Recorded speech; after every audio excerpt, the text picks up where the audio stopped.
My name is Mosca, and I am going to share a personal favorite ghost story with everybody today. Care to join me, alright? Crypto and Jack. So, here's how the story went. So me and my buddy, we were traveling to Berenzino, looking for parts to repair our off-road truck because we hit a tree on the way there. Also, on the way there, I did a combat roll that threw me 15 feet in the air, breaking my legs. So, I desperately needed blood. So we stopped at a local hospital to get a blood bag. So I had a choice. Drop my pistachios for a blood bag, or just keep my pistachios. As soon as I took the risk of dropping my pistachios with the blood bag, proceeded to blood bag myself, and then it only got worse. I drove 1 kilometer off in the distance, realizing that I had left my most prized possession, my pistachios. And my life would never be the same without them. Very scary. Yep. Very scary. Yep. Alright, now it's my turn to tell you a story. So, there's a story that I saw about a survivor finding a small light in the middle of the woods. It was a dark night, and he followed the light until he saw a campfire.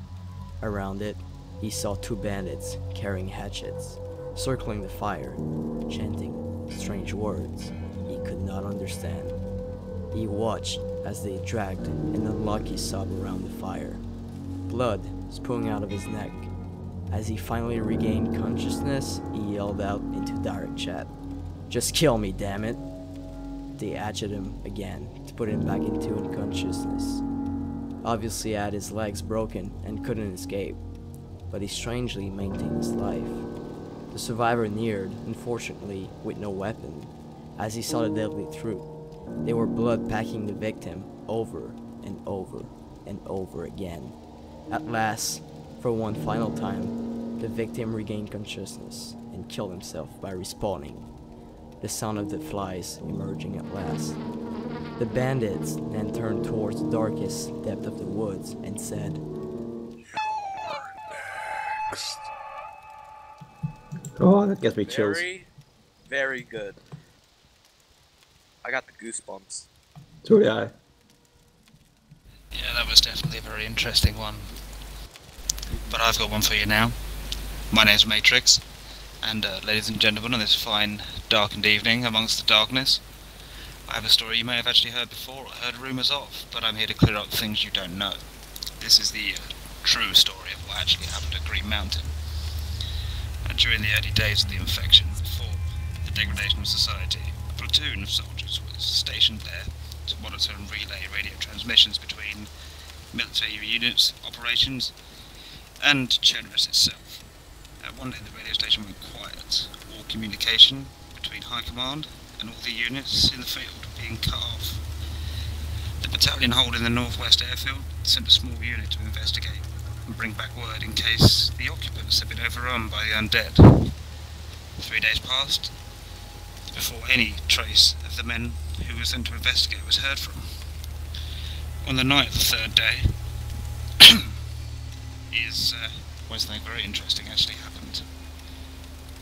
A lone survivor ran to the top of the airstrip, pursued by the corpses of his fellow comrades. The undead soldiers were put down as the man was taken to the infirmary, having no visible wounds, bite marks, gunshots, claw marks, nothing in the way of anything that would cause him any distress. But otherwise the base commander interrogated him. Frantically he relayed the experiences that he had had up at Green Mountain. According to him, the men reaching Green Mountain died on the night they actually left. Finding the commander of Green Mountain wandering around the interior wall, he was questioned about where his men were. The crazed officer only chuckled in a deep, guttural voice. As he turned around, the soldiers found themselves looking into a pale, bloodied face, and the voice had shouted down from the radio tower, "Look out, he's one of them." In a fury, the infected officer raised his rifle and shot the survivors in the tower dead. Straight through the heart with some of them, straight through the head in others, After all, he's a soldier, he's a good shot, even if he is infected somehow.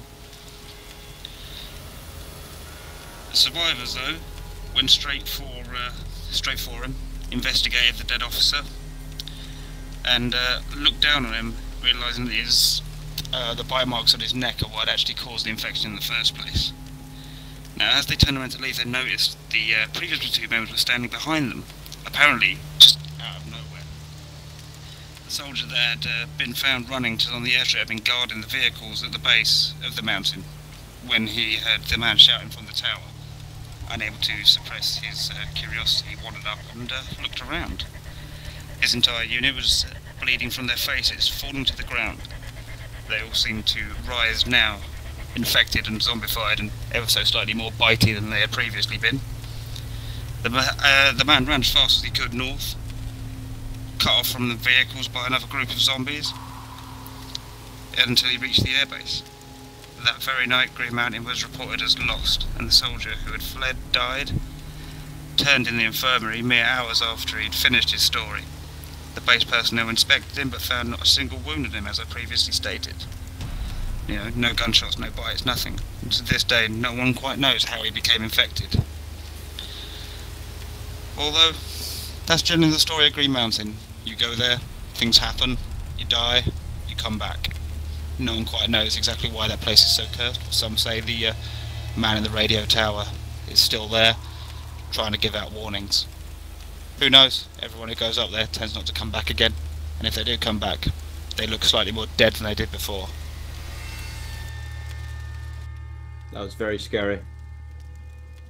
Sorry for eating there. I was just a little hungry. I got some well. beans. Scary stories make me tend to eat a lot. Alright. Yep. Who's next?